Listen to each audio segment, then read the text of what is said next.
Hey everybody, Adam Savage, and I'm at Prop Store in Los Angeles with Brandon Allinger. Adam, good to see you. Good to see you, sir. You guys have an auction coming up, and we've been shooting some videos of items from this auction, and right now we've got a trio of machined aluminum tasty chunks. That's the way I think of these props. Some really fun pieces here. Let's start with the one in the case. This is the one I'm most excited about seeing IRL. So here, take this. And that is... Oh my... This is the insert close-up Neuralyzer. This is the insert close-up. Oh my gosh. And so it's about 30% larger. Yes, it is. Than the standard props, and it doesn't collapse. So the standard props collapsed, but they did not have the year display. This one's got the year display. Oh, you can actually connect it? If we just hook this up, okay, hold on. I'm going to undo the Velcro down here. So when this came in, it did not have the original electronic controller, but all the internal electronics were still present, and this ribbon cable was present that comes out of the bottom of it. So we had an electronics engineer come in. He opened it up, he traced every wire, figured out how it all ties into the LED displays, got the same connectors that it originally used, so we didn't have to disturb anything that was here that was original to the prop. I'm getting stuck. This is hard with it's hard with gloves. Here, you probably just leave that. You probably just Yep. I'm just going to leave it like that, like it is. So we just connect. Let's see, X to X and square to square. All right, here we go. All right, now it's connected. So this controller, which again is newly made. Oh, that's beautiful. Oh, look at how beautiful this is with 7-segment displays in here. So this is exactly as you saw it in the film, and the first two digits of the year, 19, that's hardwired, but we can change the year. And if you remember the beginning of the film, there's an older agent who he's retiring basically, the very beginning of the film. Tommy Lee Jones' character is retiring this older agent, so he's sending him back to 1961. So they changed this to 1961, and you see it set up like that for a moment. Wow. And then most of the time it's on 1997, which of course is the year Men in Black came out. And I think what we heard is MAF is meant to represent male, female, or alien. Oh! Which is a little MIB lore. I did not realize Neither did I. Somebody told me that after it came in. The Men in Black franchise, I don't know that we've covered many of its pieces on our videos about your auctions, but the prop world of Men in Black is one of my favorite prop worlds ever made. It's such a great prop movie. It's fantastic. All three of them, spectacular props. I love the time jump device from the third one, but the Neuralyzer specifically, and famously Master Replicas came out with one, or was it Icons? Ooh, somebody couldn't tell. There was a couple. I have now, I think, 3 or 4. Factory Entertainment. Factory Entertainment. That's right. Yeah. I have one of theirs. Yeah. I have a kit that went up on the RPF. Okay. I never thought I'd see one in person, but the thing is about the Men in Black props is that they were all hand machined. So I always think about a bunch of prop guys in LA having so much fun making these. Definitely, yeah. I mean, I know, do you know the name Rick Gamez? I don't. I think he was the lead prop builder on the first Men in Black. Small shop, with a few key guys that worked for him, and they put together all the great Men in Black props. So the standard issue. The standard issue, which had some cast aluminum, some machined aluminum, really beautiful. The Noisy Cricket, all that stuff. And they did the smaller Neuralyzers, and then this one, which is about 30% larger. And I don't know if some of this is cast aluminum or if it's all machined. Yeah, it's hard to say. It's got that high polish finish on it. It is absolutely beautiful, and it's got there. You can see the lights on the back here where it's erasing your memory. Yeah, I mean that's an interesting thing. I wondered if it was supposed to flash, but there's nothing in there that's like a strobe. It's just a little red LED. Right. We set it up so you can kind of flash it with this button. Oh, but nice. Yeah. It doesn't really in the film. It's basically just on, and then the flash is just it's editing. It's sure. Just, right. It's all a couple of white frames. Yes. Yeah. But these turn. Oh, they actually do. And you get the nice backlighting coming through there. I always loved that feature that the backlight came through the dial. That is a non-trivial design idea. And it's basically a little red acrylic disc with like an etched surface plate on top. And when it came in, there was one thing missing, which was the surface plate of the minutes dial. Oh. So that we had recreated. Fortunately, you get a beautiful close-up, head-on close-up in the film. So we had a 3D artist sit there and redraw it, trace exactly what you see on screen, and then we etched it out of something to be exactly like the other ones are. We had a prop restoration shop do that for us. It looks absolutely perfect, man. What a beautiful piece. And you see the ribbon cable is all wrapped up just in black gaffer's tape because it's just hidden. straight up his sleeve, Right, you know? right. Oh my God, of course.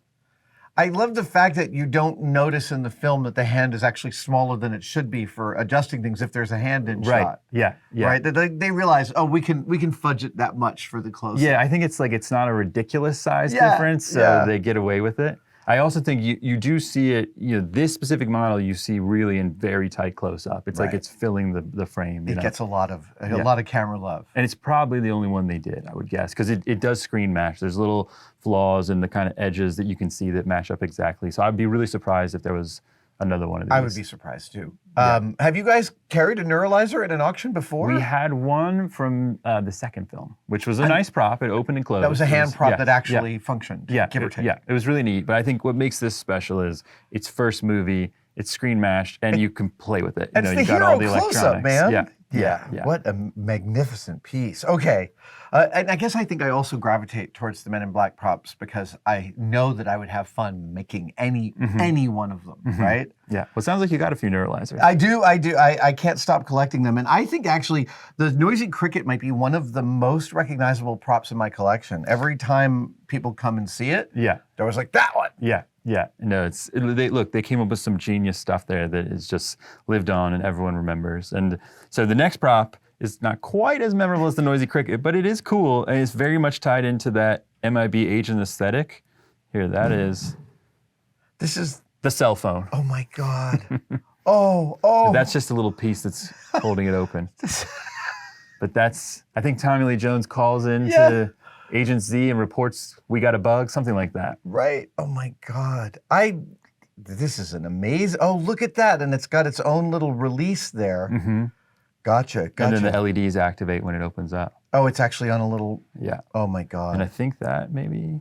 That this actually it retracts? Yeah. Oh, that it might actually. Maybe it's supposed to pop open. Right, also. right. That you push the button and so it's very much like the Neuralyzer. Yes. Yeah. See, if I was in this shop, I would have been like, boss, can I make the cell phone? Right? Like, Why? what? The combination of aesthetics and mechanics really, really fun to dive into for me. Yeah. Like these kind of. I did a bunch of close-up hand props for Bicentennial Man, and that integration of the electronics with the machined metal is really, really fun. Okay. Similar vibe. Similar vibe, and very like Neuralyzer adjacent with the fluting here that matches clearly like part of a design philosophy of the Men in Black. Yeah.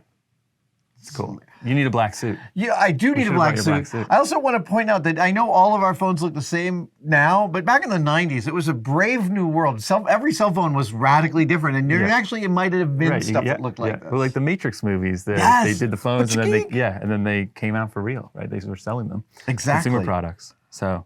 I love the tiny keypad. Little number pad.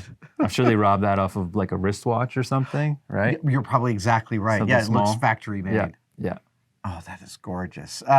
These the only two Men in Black props in this auction? There's a couple other paper props. Okay. There's in the showcase behind it. Maybe we can see them. A couple of paper props back there that play in the movie. One of Will Smith's IDs. You never see that well in the film, but I think there's a point where he's impersonating an FBI agent, and maybe that was the idea was made for that. These are really the showstoppers, and especially this one. I mean, when this came in, I was just like, oh man, that is nice. It's but it's and you hadn't seen or touched this one before. No, none from the first film. The first film ones are really scarce. I think I'm aware of one other example, which is the smaller one that opens and closes. And I don't know if we said, but I mean, the reason it's larger is so they can fit this LED display in. That's really specifically, they didn't make 7-segment displays that small back then. And you just couldn't go any smaller. Amazing. So, yeah.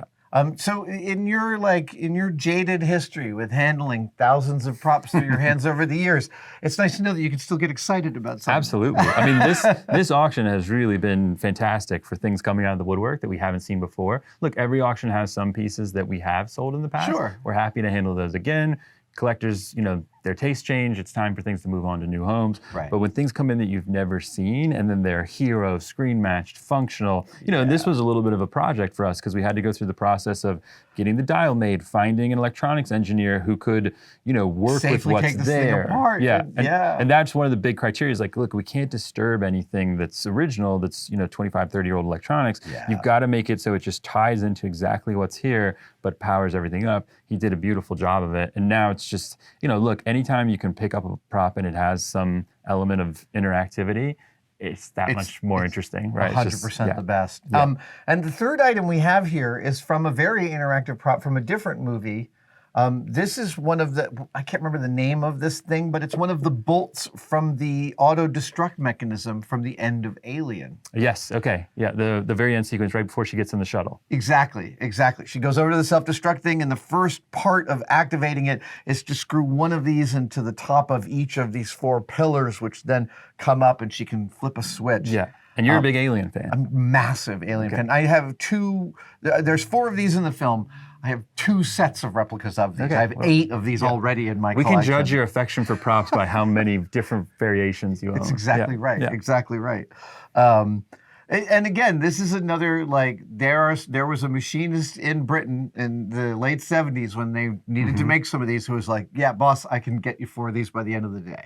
You know what this little tip here is reminding me of is the blasters from Forbidden Planet. Totally. They have like a turned aluminum tip, just like that. Exactly, and that turned acrylic that's way out at the end. Yeah. That's I'll bet you're not far off in the inspiration department there of what they. So have you guys sold one of these before at auction? We have. I think we've had maybe 2 of these in the past. They probably made a number for the film. Obviously, there's 4 on screen. Look, I don't know if it's highly recognizable, but if you're an Alien fan and you remember the sequence, then it is a cool little prop from Alien. It's so, again, every time I get to touch a piece, there's like that fever of getting to touch something that was made during the production of your favorite movies. Yes, yeah.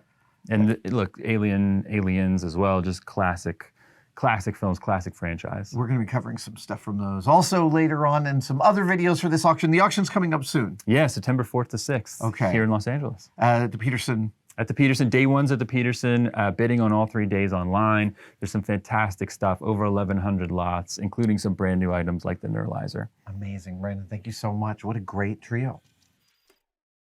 Thank you guys so much for watching that video. I would be remiss if I didn't tell you we have some excellent merch. We have a 5-pack of demerit badges for sale right now at tested/store.com. We've got the I hung it off of level demerit badge, the I built the chair backwards demerit badge, the I hit my thumb with a hammer demerit badge. We've got the stapler in my finger demerit badge, and my favorite, I stuck the duct tape to itself demerit badge. Get yours now, tested/store.store.